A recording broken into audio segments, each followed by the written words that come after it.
Welcome back to Fishing with Ants. Well, as you can see, it's a gloomy day, although it is 60-some degrees here in western PA here in February. I tried to do a little fishing today, but no luck on there. Water's probably still too cold. But I got out there on the bank and had a little fun, but didn't catch anything. So what we're going to do today, I'm kind of getting my tackle bag set up for the year. And so I thought I would go over what I think are your top 5 tools and accessories that you need, every fisherman needs, when you go fishing. So let's get right into it. Here's my top 5 tools and accessories. This isn't tackle, this isn't necessarily fishing equipment per se, but these are things you pretty much have to have, in my opinion, when you go fishing. So let's start with number 5. And these are really all very important, so this ranking is pretty arbitrary. But I would say number 5, we'll just start with a hat. To me, you got to have a hat on when you're fishing, just because it doesn't have to be a baseball cap. Sometimes I'll wear the kind, I don't know, for lack of a better term, the old Nick Saban hat he wore at Alabama when he was coaching at practice. That type of hat. I'll put a picture of it here. But I don't wear that kind just because I can't have a hard time with my camera equipment with that type of hat. But you got to have a hat, otherwise the sun's in your eyes, you can't figure out what's going on, and it's harder to see into the water, and keeps that sun off your face. So you got to wear a hat. I always wear Indian's hat when I'm fishing. I have lots of hats, as you can see, but I wear the Chief Wahoo hat. My dad was a huge Indian fan. There's his hat up there, and so I don't know if you can see that, but I wear it to honor my pops that way. Every time I'm fishing, he's still with me in some form or fashion. So, fish on pops. All right, so that's number 5. How about number 4? Number 4, I would say go right hand in hand with the hat. You need some sunglasses. You need some type of polarized sunglasses 90% of the time. Now, I do tend to fish earlier in the morning, but as soon as that sun comes up over the top of the trees, without a good pair of sunglasses, it makes it pretty difficult if you're looking back towards the sun, of course. And as long as they're polarized,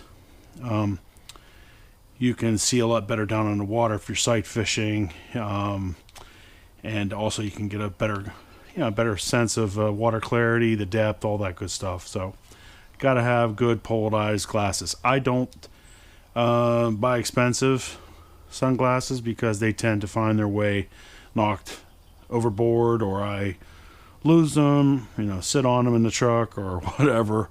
So, but a good pair of sunglasses is a must.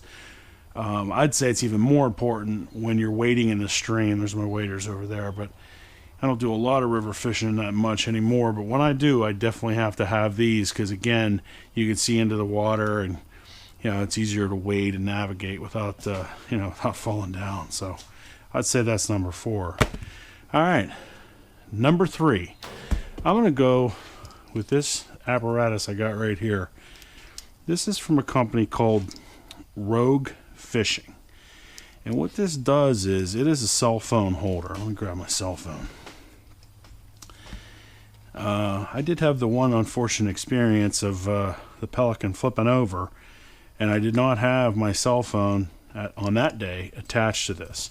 The way this works, I have it attached to, a clip over here on the side of my bag, as you can see. But the way this works, you don't have to attach it to your bag.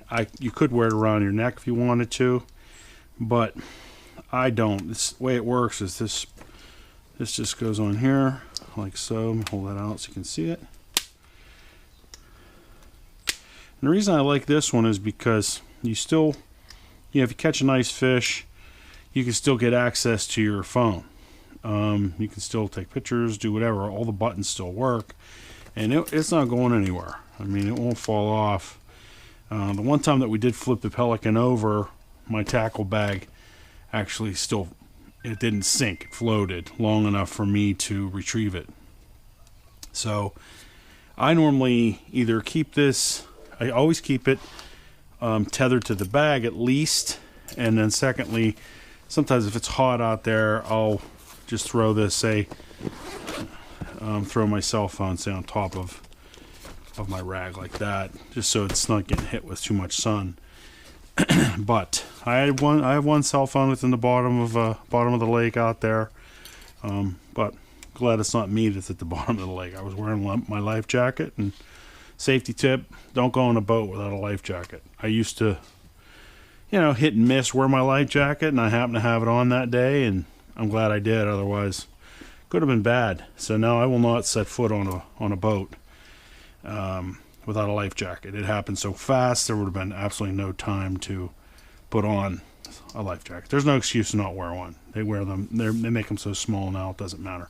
But that's not one of the picks. But anyway, wear a life jacket. But this is what this is. This is it's called Rogue Fishing Company. They make them all different sizes. I think I paid about $20 for this. And when I did lose my phone, it was a pretty big royal pain in the butt to get it back. And you know how everything is these days. Everything's on this cell phone, so it makes it tough not to have that cell phone for even a day or two, or let alone a week. So I believe that was number 3. So let's go on to number 2. This one also is relatively new. Now, I was skeptical of this thing at first, but this is the Boomerang from Boomerang Tool Company. And oh, by the way, none of this stuff is paid. I'm not paid by any of these companies. This is just stuff that I use, so I tell you what I think of it.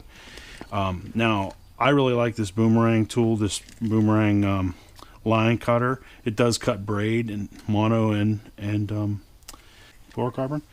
So it just works great. And then the way it works is you just snip like this, or if you shove these back, then they can be when you're traveling, they can be close. I guess the idea is you don't cut yourself, but push them forward and you're good to go. It comes on a retractable clip, which makes it super nice. Bag sits in your boat somewhere, you got to re-rig, makes it, you're not fumbling around for scissors or clips or whatever, and it works. This works great. I have one on my bag. I also have one in my on my waders when I'm fishing in the river. This is a great tool. I really like it. This is, it doesn't necessarily have to be Boomerang, but you need to have some type of tool to snip your line. It could be good old-fashioned scissors, or nail clippers or scissors.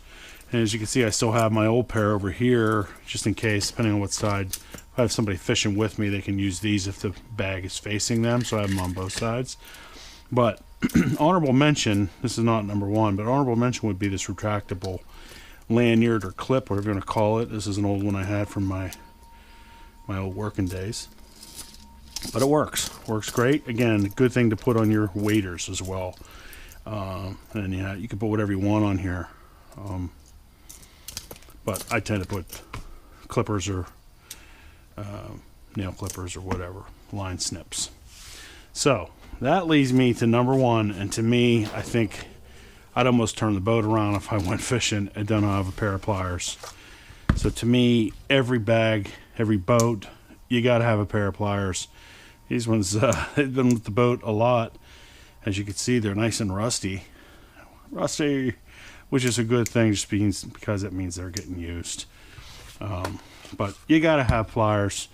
No matter what happens, you're going to have a fish that, you got to get in there and get that hook out, and sometimes I use these are the ones I've been using. I lost a pair a few years ago, and but sometimes I go with even a bigger pair like this, just because you can get down in there a little better. But these have done the job. So number 1 to me, accessory that you've got to have, pliers. So I'll tell you what, you guys are getting your bags ready for the year. Tell me what I missed. What accessories or tools do you take with you? I've got a lot more junk in here. These are just my top 5. So what did I miss? Put them in the description. Type them out for me. Take the time. Give me a comment. Let me know what I missed, what I got right, what I got wrong, and what do you take? that you absolutely will not go fishing without. So that's going to be it for today's video. Stay tuned. We're almost March, at the end of the week here. So it's going to be time to get on that guy pretty soon. I'm definitely going to give it a shot in March. Like I said, I fished off the bank today with no success, but, you know, fresh air in my lungs, and I wasn't sitting on the couch. So it won't be long now. We'll be back fishing. The red girl, she's ready to go for another year, and it'll be time to get back on the Pelican. So thanks for watching. Leave a comment, subscribe, like, all that good stuff. Let's get pumped up. It's almost time for Fish On. Thanks for watching. See you next time on Fishing with Dance. If you like this video, check out the playlist of all my other videos for catching bass off the Pelican, trout, and also really have gotten into carp fishing lately. In the off season here, I do a lot of product reviews on the Pelican fishing rods and reels, and then obviously lots of Pelican boat mod videos. So check those out. We have playlists for that. Hit subscribe, hit like, and comment. Thanks for watching.